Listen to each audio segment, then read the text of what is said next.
सर्वांना नमस्कार. आता एप्रिलचा दुसरा पंधरवडा सुरू होतो आहे.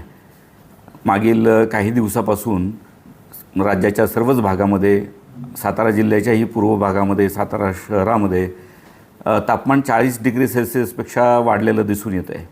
काही भागामध्ये 41-42 डिग्री सेल्सिअसपर्यंत तापमान होत असल्याचं दिसतं आहे. या कालावधीमध्ये तापमान वाढीमुळे आपल्याला काही अडचणींना सामोरं जावं लागू शकतं आणि याच्यामुळे काही धोका पण निर्माण होऊ शकतो. या अनुषंगाने जिल्हा आपत्ती व्यवस्थापन प्राधिकरणाचा प्रमुख म्हणून आम्ही जिल्हा प्रशासनाच्या वतीनं जिल्ह्यातील नागरिकांना काही आवाहनं केलेली आहेत. त्यामध्ये प्रामुख्यानं उष्माघातासारख्या प्रकारापासून आपलं संरक्षण करण्यासाठी काय केलं पाहिजे, काही करायला नको, या प्रकारच्या काही सूचना आम्ही निर्गमित केलेल्या आहेत. त्यामध्ये आपण दिवसभरामध्ये उष्माघातापासून संरक्षण होण्यासाठी तीव्र उन्हाचा जो कालावधी आहे, या कालावधीमध्ये म्हणजे दुपारी साधारणतः 2 ते 3 किंवा 1 वाजल्यापासून 3 वाजेपर्यंत प्रत्यक्ष उन्हामध्ये जाण्याचं टाळलं पाहिजे आणि शक्यतो ज्यावेळेस उन्हाची तीव्रता कमी असेल त्या कालावधीमध्ये बाहेरची कामं केली पाहिजेत किंवा कष्टाची कामं केली पाहिजेत. डायरेक्ट उन्हामध्ये जाण्यापासून टाळलं पाहिजे. परंतु जर आपल्याला उन्हामध्ये जाणं आवश्यक असेल तर अशा वेळेस शरीरामध्ये पाण्याचं प्रमाण हे कायम राहील यासाठी आपण सतत पाणी पिलं पाहिजे किंवा जी पारंपरिक शीतपेये आहेत, कैरीचं पण असेल किंवा थंड ताक असेल किंवा लिंबू सरबत असेल, ही पारंपरिक शीतपेये आपण वापरली पाहिजेत. त्याचबरोबर आपण कपडे घालण्याबद्दल कपडे म्हणजे कुठल्या प्रकारचे घातले पाहिजेत याचं पथ्य पाळलं पाहिजे. घट्ट किंवा जाड कपडे टाळून आपण सुती, पांढरे आणि जेणेकरून त्वचेला ब्रिदिंग होईल किंवा हवा खेळती राहील अशा पद्धतीचे कपडे वापरले पाहिजेत. या काळामध्ये प्रशासनाकडनं ज्या काही सूचना निर्गमित केल्या जात आहेत त्या आपण ऐकल्या पाहिजेत, त्याचं पालन केलं पाहिजे आणि जेणेकरून आपल्याला कुठल्याही पद्धतीचा त्रास होणार नाही.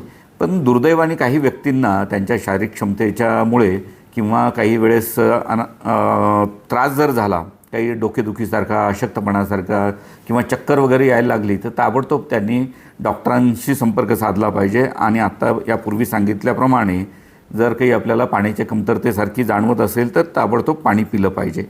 घरामध्ये सुद्धा आपण शक्यतो वातावरण थंड राहील या दृष्टिकोनातून प्रयत्न केले पाहिजेत आणि विशेषतः गरोदर स्त्रिया असतील किंवा लहान मुलं असतील यांनी तर धोकादायक परिस्थितीमध्ये बाहेर जाणं टाळावं अशी आमची त्यांना विनंती असेल. या काळामध्ये, उष्णतेच्या काळामध्ये चहा, कॉफी किंवा इतर कार्बोनेटेड ड्रिंक्स, ज्याला आपण थंड पेय म्हणतो बोलीभाषेमध्ये, पण कार्बोनेटेड ड्रिंक्स म्हणजे जे आर्टिफिशियली तयार केलेले असतात आणि ज्याच्यामध्ये कार्बन डायऑक्साईडचं प्रमाण जास्त असतं, अशी पेय पिऊ नयेत. त्याच्याऐवजी आपली पारंपरिक पेय आपण पिली पाहिजेत आणि श्रमाची कामं शक्यतो उष्णतेच्या कालावधीमध्ये टाळावी. त्याऐवजी सकाळी, अर्ली इन द मॉर्निंग किंवा सायंकाळी ही कामं आपण उरकली पाहिजेत. एवढंच मी प्रशासनाच्या वतीने सांगतो आणि या कालावधीमध्ये मला खात्री आहे की सातारा जिल्ह्यातील सर्व नागरिक आपल्या स्वतःचं, आपल्या कुटुंबियाचं, सर्वांचं संरक्षण करण्यासाठी दिलेल्या सूचनांचं पालन करतील. धन्यवाद.